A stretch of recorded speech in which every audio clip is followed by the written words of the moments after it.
এই যে ভার্সিটিতে ছেলেমেয়েদেরকে পড়তে পাঠানো হয়, একটা অনেক বড় আশা নিয়ে কিন্তু মা-বাবারা ছেলেমেয়েদেরকে ভার্সিটিতে পাঠায়। তো তাদের পড়াশোনা করে উচ্চশিক্ষায় শিক্ষিত হবে, ভালো একটা চাকরি করবে, ভবিষ্যতে মা-বাবাকে দেখবে, দেশের জন্য কিছু করবে, নিজে নিজেকে সুপ্রতিষ্ঠিত করবে, সে আশায় কিন্তু এই ছেলেমেয়েরা পড়ার জন্য দিনরাত পরিশ্রম করে পড়ার জন্য তারা কিন্তু একটা ভার্সিটিতে টিকে।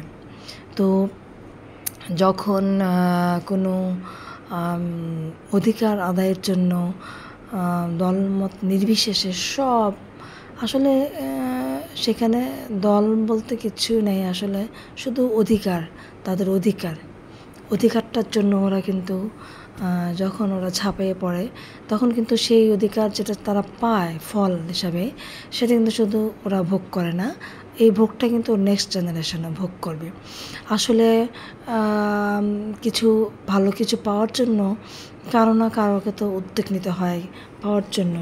তো সে উদ্যোগে তো ওরা নিয়েছিল, কিন্তু এই উদ্যোগটা তো নেওয়ার পরে যে এতগুলা স্টুডেন্ট নিঃশেষ হয়ে গেল, মার বুক খালি হয়ে গেল, তো সেই তো দিল, মার বুকগুলো খালি হওয়ার পরেই দিল।